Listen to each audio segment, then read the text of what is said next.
ప్రియమైన దేవుని పిల్లలారా, ప్రభువైన యేసుక్రీస్తు వారి పేరట మీ అందరికీ వందనాలు.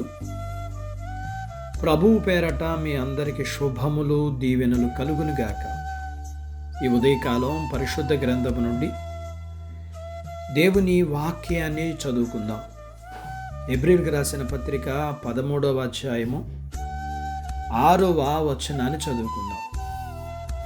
కాబట్టి ప్రభువు నాకు సహాయకుడు, నేను భయపడను, నరమాత్రుడు నాకేం చేయగలడు అని మంచి ధైర్యంతో చెప్పగలవారమై ఉన్నాము. దేవుడు తన మాటలు మన కొరకు దీవించునుగాక. ఆమేన్. ప్రియమైన దేవుని పిల్లలారా, దేవుడు మనలను ఎన్నడూ విడవడు, ఎడబాయడు. గనుక మనకున్న వాటితో తృప్తిగా మనం ఉండాలి. ప్రభువారు మనవారు కాబట్టి ఆయనలో మనకొక మంచి స్నేహితుడు ఉన్నాడు.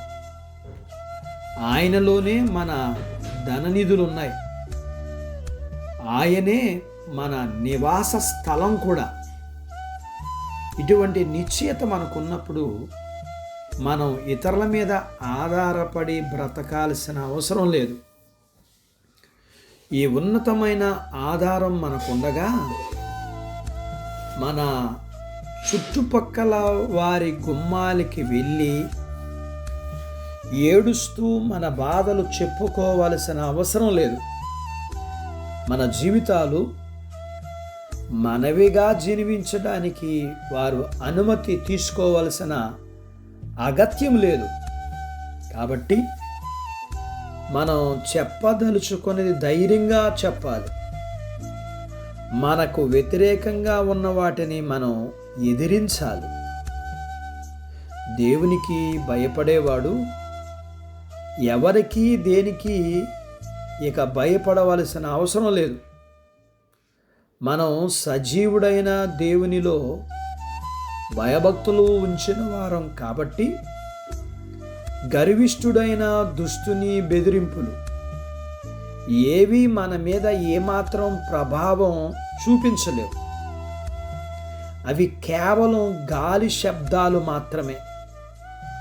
మనుషులు ఇప్పుడు మనకు చేయాలనుకున్న కీడు ఏమాత్రం చేయలేరు. ఎందుకంటే నరమాత్రుడైన వాడు మనకేం చేయగలడు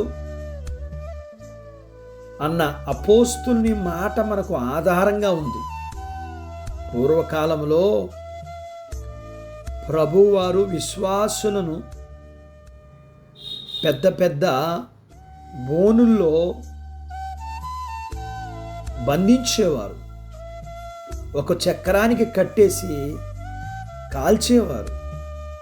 ఆ కాలం వెళ్ళిపోయింది.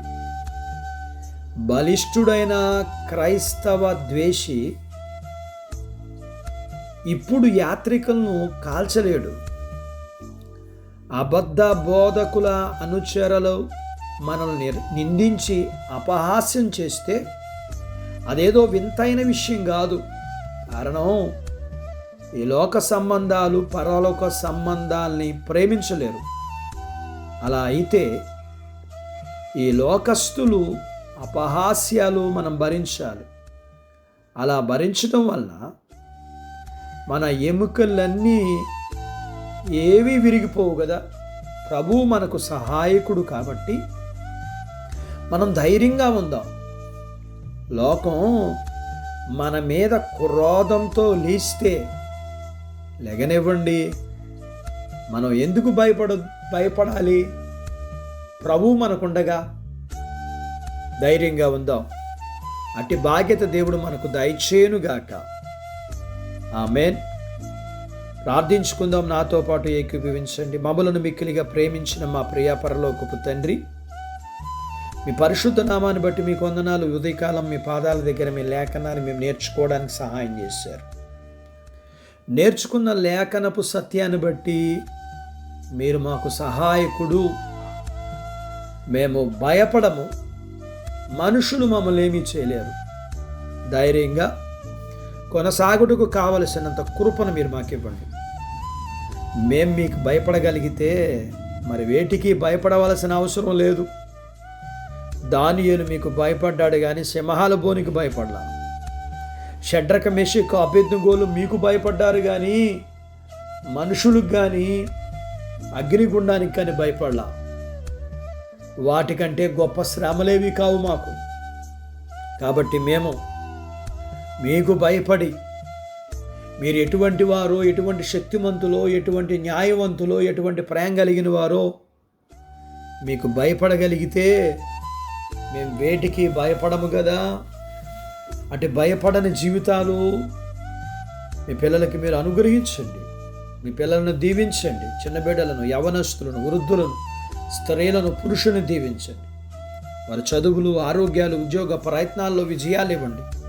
ఉద్యోగాలలో ప్రమోషన్స్ ఇవ్వండి. చేతి పనులు, వ్యాపారాలు, పొలాలు, పశువులను దీవించండి. వివాహాలు కాని వారికి అవటానికి, గర్భఫలములు లేకున్న వారికి ఇమ్మని, గర్భఫలములు కలిగిన వారికి సుఖమైన ప్రసూతి ఇమ్మని, ప్రసూతైన తల్లి పిల్లలకు ఆరోగ్యాలు ఇమ్మని, మీ పిల్లల అవసరాలు, సమస్యలు, బలహీనతలు, రుణాల నుంచి విడిపించి మీ పిల్లలను దీవించమని యేసు ప్రభు వారి పేరట స్తుతించి ప్రార్థించి అడిగినవన్నీ పొందుకొని ఉన్నాము తండ్రి. ఆమెన్. దేవుడు మిమ్మల్ని దీవించునుగాక. ఆమెన్.